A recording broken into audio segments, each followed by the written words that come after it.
Hey there, welcome to ATL and 29, a podcast that looks at the NBA from the starting point of Atlanta. My name is Kevin Chouinard. I'm here with Glen Willis and Tyler Jones, recording on the night of the first game after the All-Star break. The Hawks got a tidy win in Philadelphia. What did they do to get that win, Glenn?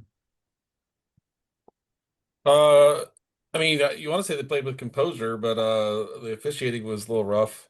50 fouls, 77 free throws. 77 free throws. That's insane. Anyway, no, the thing for me is that they stayed aggressive. They were attacking the rim. And Jalen was really good on offense tonight. Um, but the fouls were I felt like I watched a 6 hour game. I know it wasn't really a 6 hour game, but it felt like it was just going to take an eternity for the game to end. But main thing was that a couple of changes on defense. Even when Lando was on, he was getting to the level of the screen. That's not something they were doing before the All-Star break, so that was a new wrinkle on defense. With it being Drummond, it's a little easier to get there and get back because he doesn't have a skill set to work on the perimeter. A little tip of the hat for the corner three he made, I guess. But that was an interesting wrinkle for me.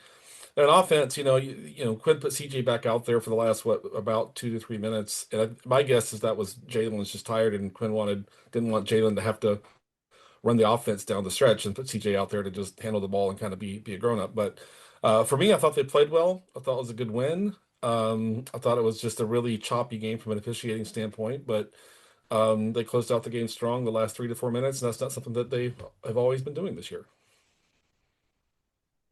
Yeah, I mean it's not new that they finished with CJ, right? I mean that's kind of what they've done. They play Zach from like 6 minutes left to 4 minutes left, and then close with CJ, which unless it's like an offense defense substitution and you're gonna put Zachary in for CJ when it's one play just defense, like that's a good closing lineup. Like they've been good together. You need another player like CJ out there when defenses get switchy. Although in this game, I thought it was an interesting wrinkle that they kind of saved the guard Dyson Daniels with Andre Drummond stuff for the end. Like a lot of teams will usually crack that out in the first quarter, and it seemed like they kind of saved it a little bit for the end. They didn't go all the way through, but they kind of junked up the paint there with about 3 minutes left by just telling Drummond to ignore Dyson Daniels and just stand in the paint. But like that's a good finishing lineup. Like their numbers together as a team are good. It gives them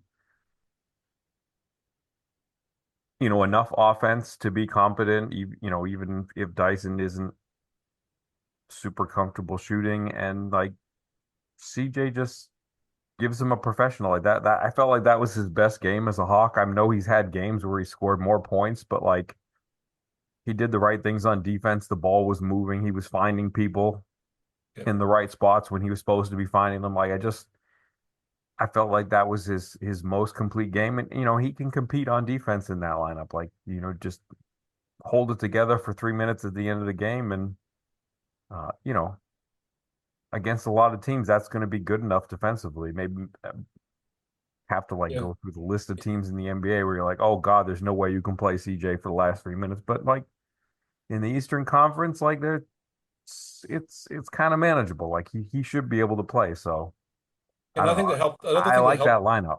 yeah, I think that helped tonight was when CJ would get switched on to Maxi for Dyson would just come get him and throw him, come back and get Maxi and push CJ across. It was a little interesting that Maxi wasn't attacking during that reswitch, because that's something you'll normally see him do. So I was a little surprised. Maybe Embiid, no Paul George. He's like, I'm the like I got to carry the offense tonight. Maybe it was a little bit of that. But he's so fast that a reswitch, he really has the speed to kill a reswitch. But he didn't do it tonight. That was a little bit interesting to me. Yeah, I mean, that was like by and large, like a Congo got in foul trouble, but from the starters and from CJ, like that was a really good defensive effort Mhm. against a Philadelphia team that granted was missing some of their big names, but in a way, that Philadelphia team actually gets a little bit scarier when they're out because they can play fast, they spread you out, and when you have Edgecombe and Maxey together and they're the focal points of the offense, like you really have to have competent defenders to stay with them in space, and of course the Hawks too.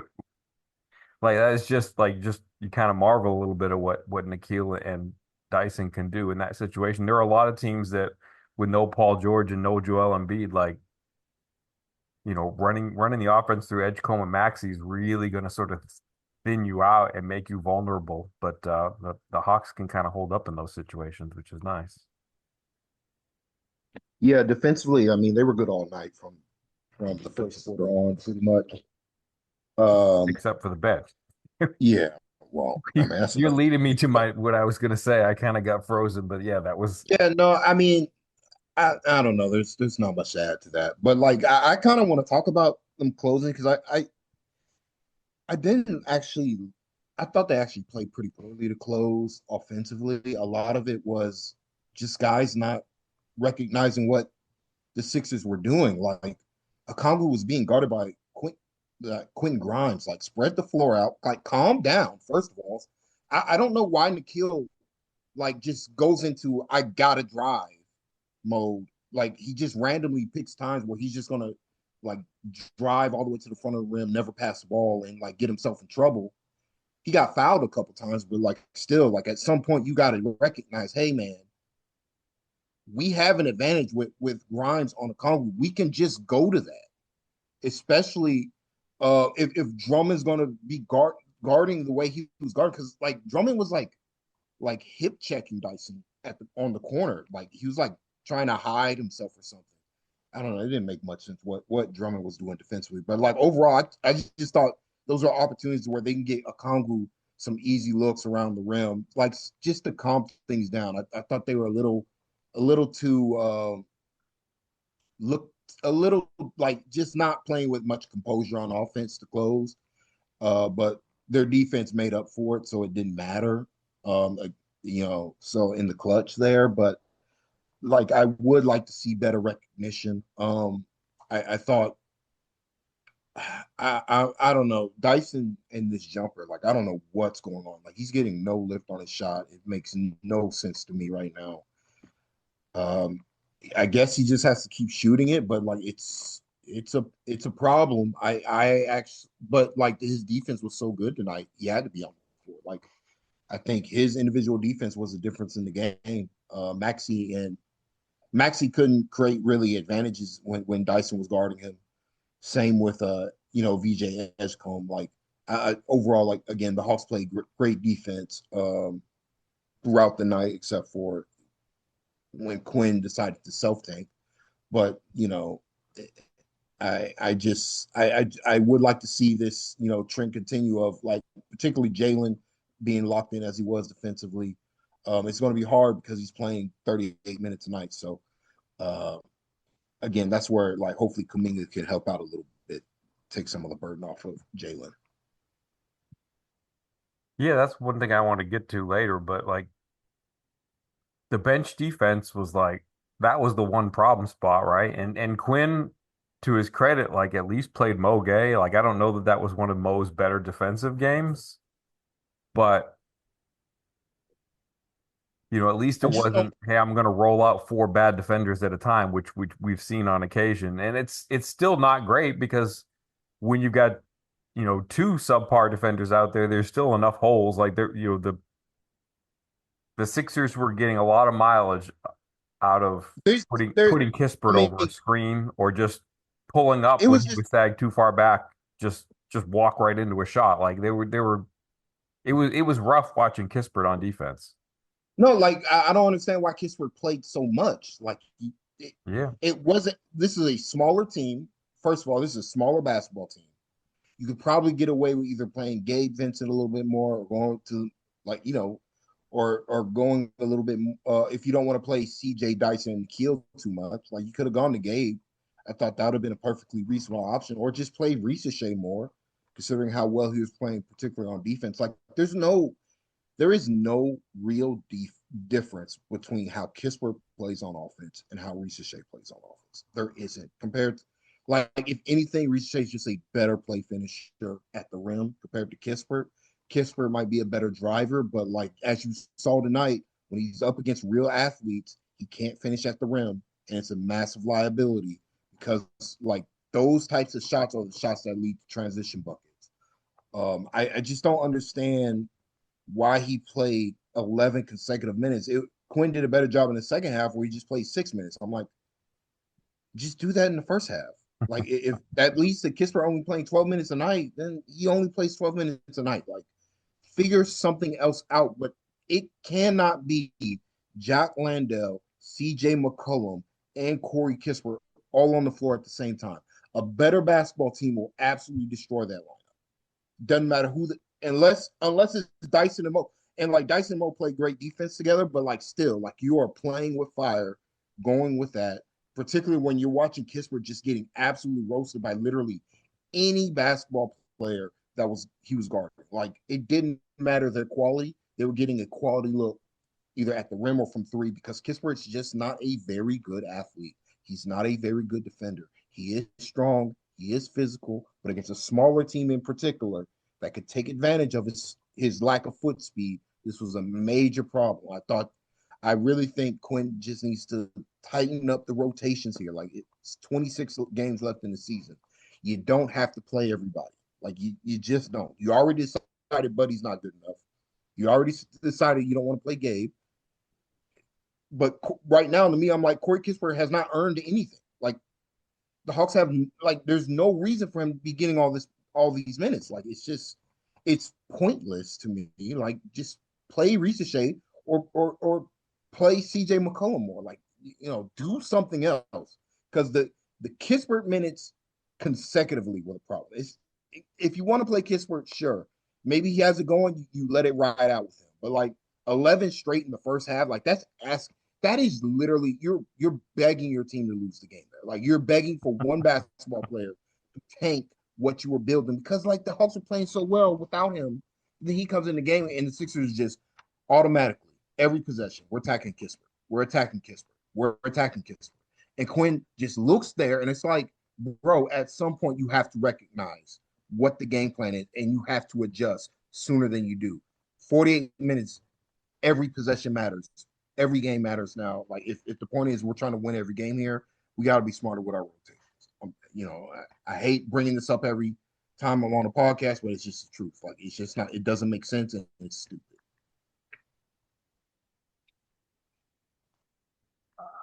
I want to ask about Kaminga, but uh, but that's further down the road for the podcast and for the season because he's out for another week. But I wanted to ask you, Glenn, like coming into a game against Miami in Atlanta tomorrow night off a back-to-back, like is there a role for Gabe Vincent tomorrow when you're playing against a guard-heavy Heat team? I mean, my vote is yes. I mean, I'd rather. I mean, to Tyler's point, there's a game and Kispert has it rolling on offense. He's making his shots. He's being helpful. He's being constructive. Fine, like find a role with him, right? But I think he made 1 3 tonight, and then was Yeah, was was a and was it a took offensively also took some of the worst shots on the team, like flat yeah out. yeah. Terrible shots, making terrible decisions with the ball in his hands multiple times.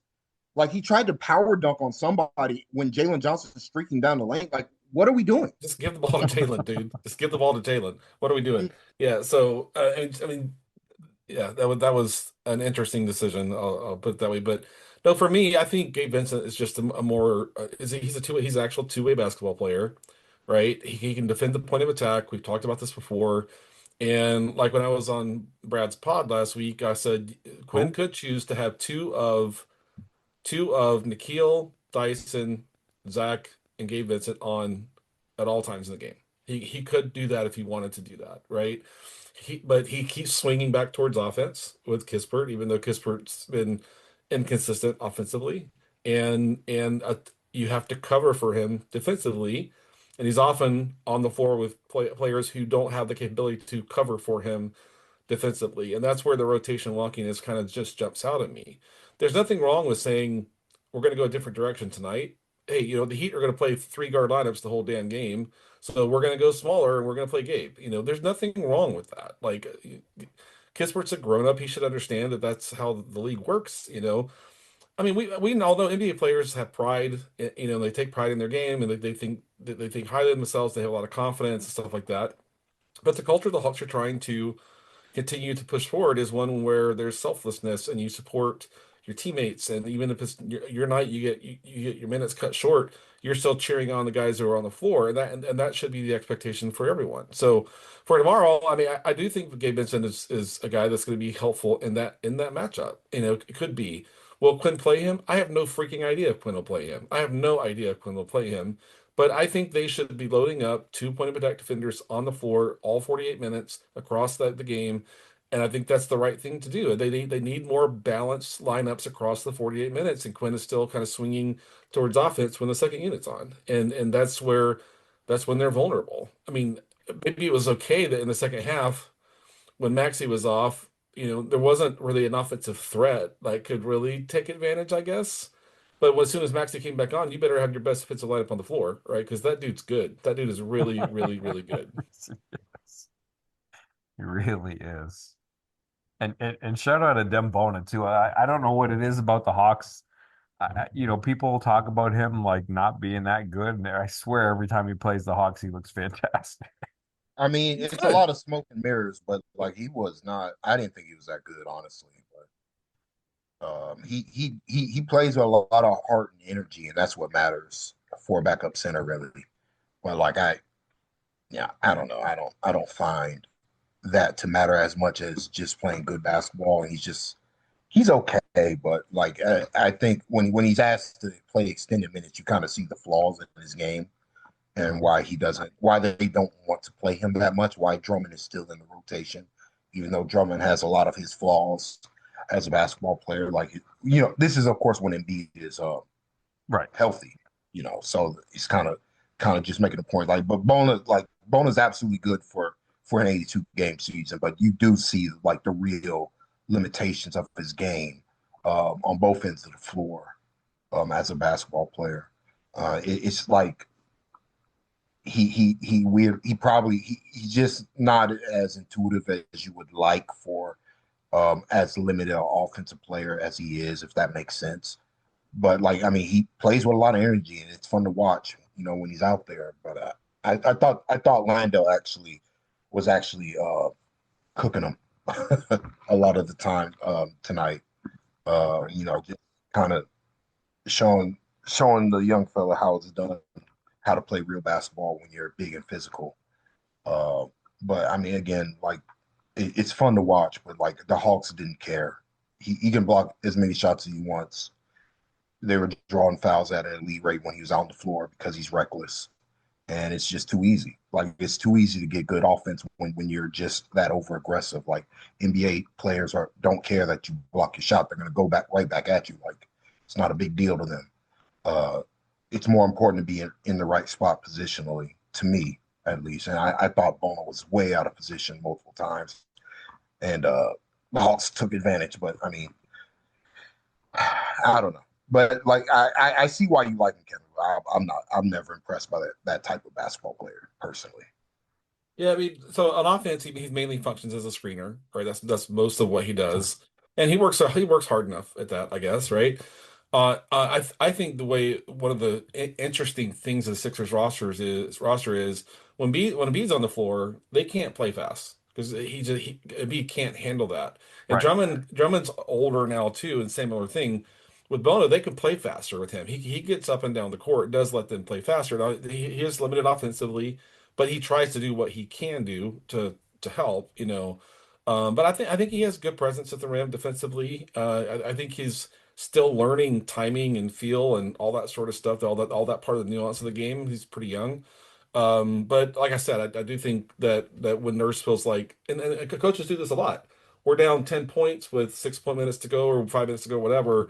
I'm going to put a fast lineup on the floor because I need to create additional possessions for us to have a chance to win this game. Instead of having 12 more possessions, I need 17 more possessions. That math that you do to try to get up and down the court faster to try to give yourself more possessions to get back in the game. But he's more of a screener, and then he works hard on offensive glass as he can too. So, but he's their third center, and he's what I think a normal third center looks like, and a lot of contexts. Maybe I'm just starved for third centers. I mean, I get why people would like him, but like he's not good. I mean, No. Okay. just kind of in reality a situation with him. But I mean, he's fun. He's a fun player to watch. Um, I just thought like a lot of it really is just like, bro, you're not going to be able to finish.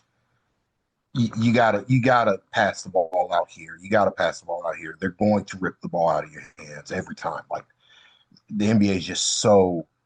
I mean, you kind of see it with Mo now. Mo's being a lot like if you want to compare, like Mo's being a lot smarter with his shot attempts on offense, and I think that's really benefiting him. It's a smaller role now, but like offensively, like he's not just taking the open 3-pointer. Like he's like, okay, can I get into the paint and then draw some help and then kick it out to a better offensive player like that? That's how you get to be somebody who's going to be in this league for a very, very long time. Instead of forcing the issue or like shooting when you're open automatically. Like when you're that type of offensive player, like you got to play with more. You got to play with the understanding that offensive, like defenses want you to shoot the ball. Like that's you got to play with that, and then you have to work backwards from there. Like you have a little bit more time than you think as an offensive player, and to make better decisions with the ball in your hands.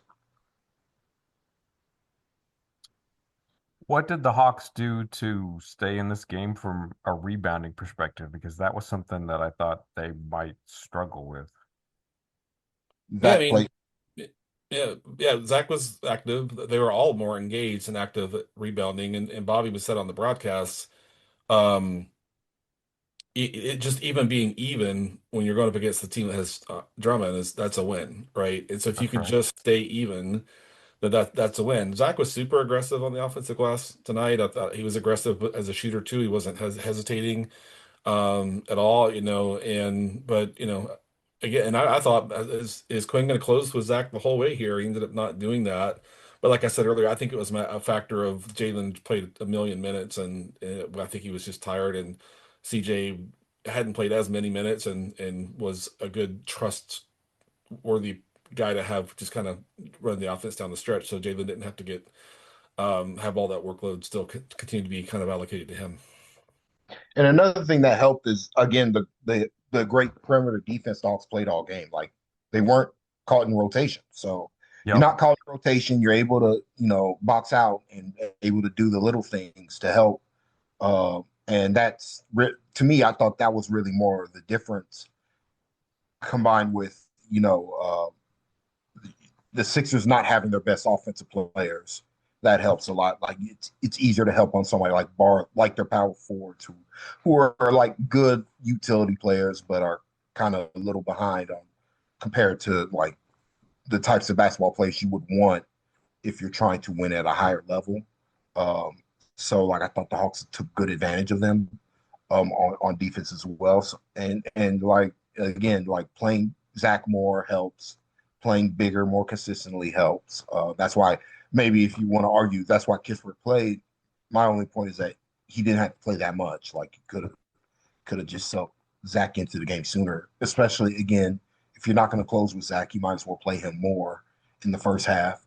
Uh, to see if he can get into a rhythm or not. But like overall, I just thought the perimeter defense is kind of sets the tone for this team. When particularly when Jalen in particular isn't giving easy blow bys, because that's usually the weak point in the starting rotation for the Hawks. The Hawks play good defense, and then they're able to get consistent stops. They would play in transition, and that feeds their transition game. So I just think it started with their perimeter defenders, but also Jalen not just like giving up the easy stuff on defense all night.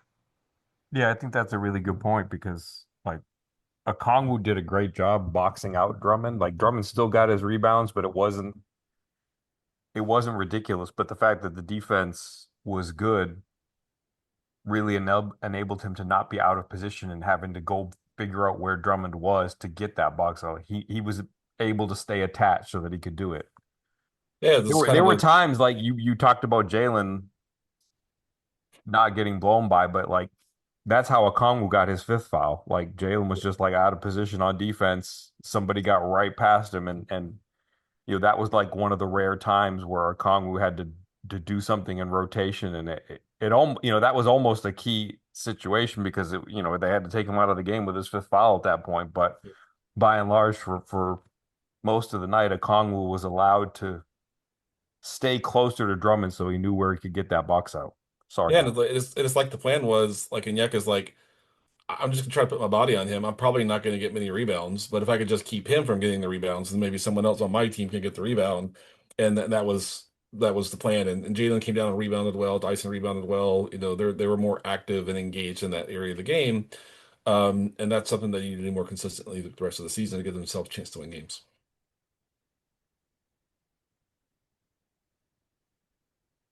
Did you have any thoughts on Jurisic getting waived and Houston getting converted from a two-way contract to a full season deal? I mean, not for me. I mean, I know he's struggled to stay healthy across the time he's been with the club. He's had injuries. And I mean, in summer league, he had a couple good games. That was summer league context, though. You're not playing against NBA caliber players for the most part.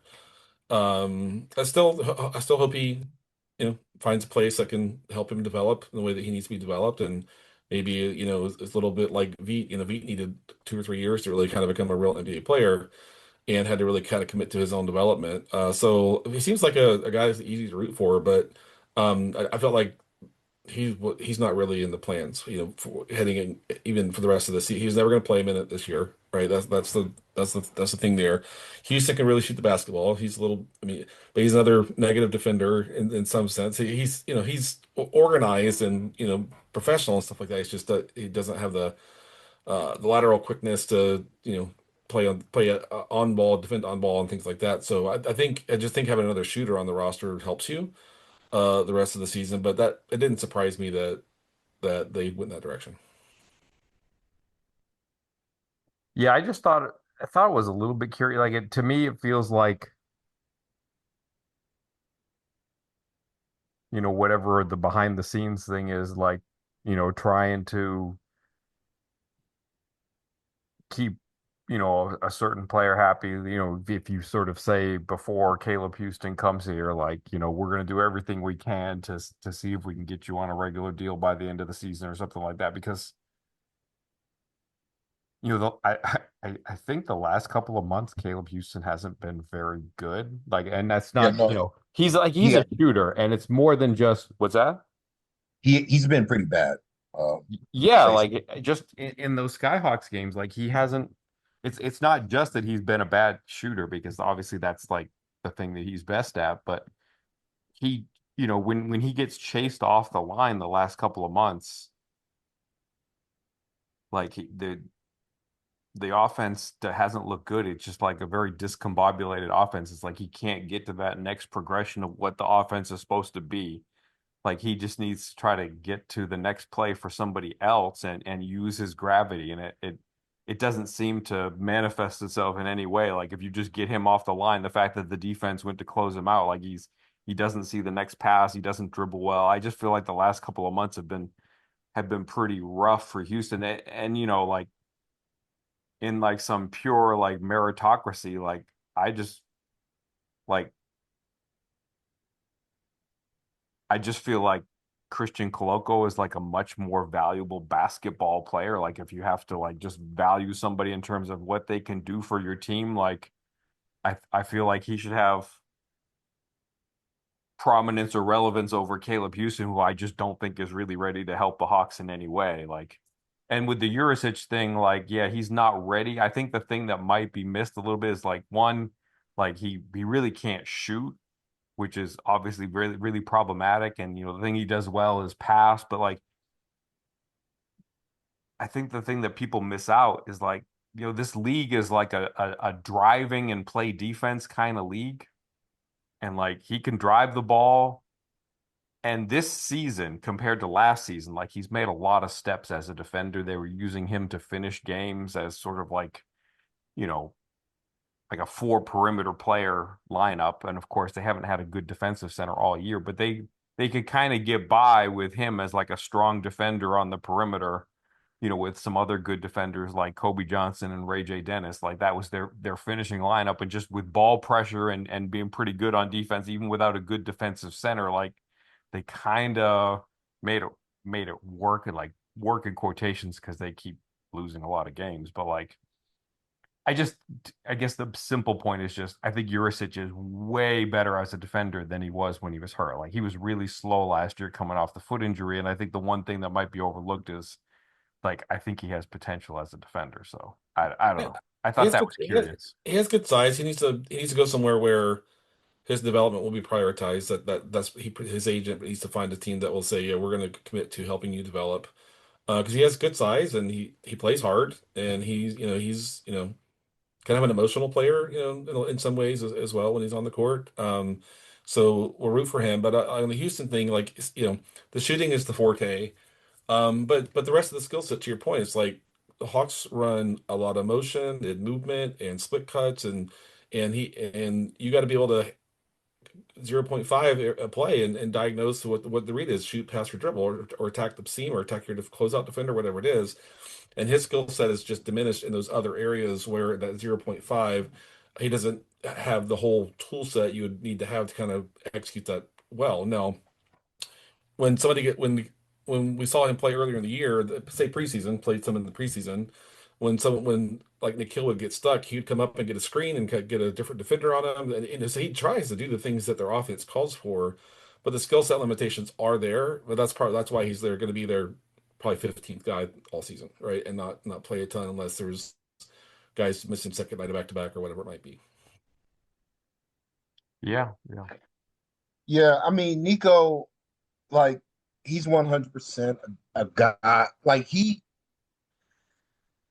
they needed him to find a team in Europe and stay in Europe. Like that's the type of prospect that he was. He wasn't somebody who should have been coming over immediately. But the foot injury kind of complicated things when it happened, and so I think they, I think both parties were kind of stuck with each other for the year. It'll be interesting to see what he does with his career. I actually think he should just go to Europe and try to find his game that way. Because like I don't see it here, at least not right now. Like he's got to figure some stuff out as a basketball player overall. But uh, like Caleb, I just think the Hawks are doing him a solid because Right. he was a little advanced for a two-way guy, Yep. but I don't think he's a major priority. I think the reason why they didn't upgrade Koloko is because they want him on the two-way contract for next year. So they kind of want him as insurance in that role instead of being in a minimum salary role this season and then trying to figure out what to do with his salary slot. If he's in a roster spot, then like I think they prefer him to be in this two-way spot that they have him now. That's kind of my read on it based on the fact that he's been inactive, even though that means the Hawks only carry two centers. I just think the Hawks want him in a reduced. They don't want to like upgrade his stat. Like they want him on a two-way status for next year because they want a better center than him as like even a third center if that makes sense. But he's good insurance if there is injuries right now. So like I don't particularly mind it. But like yeah, I just think they're doing Caleb solidly, and I'm hoping Nico like figures some stuff out as a basketball player because he is fun to watch when he has it on. But like he just doesn't like to me. He's like somebody who's trying to find himself um, as a young basketball player, but I, I think the Hawks aren't interested in developing him to be the best version of himself. They need more utility, if that makes sense, from the two-way start, considering his talent level. And he plays more like a star. Like if you look at it, like Nico's really like a power forward in a certain sense. Like that's probably his best role as an NBA player, but he's too small for that role. And the Hawks are like, well, we're not interested in you being a forward. We need you to be a guard, and he's just not a guard. So it's just like this doesn't work for us. It might maybe a different team it might work for, but I just don't think it. I can understand the Hawks moving on, but like again, like I think Yeah. if he never breaks his foot, he's probably not even in America right now. Like he's probably still in Europe, and the Hawks just have his rights. But I do think the foot injury kind of made things a little screwy for everybody.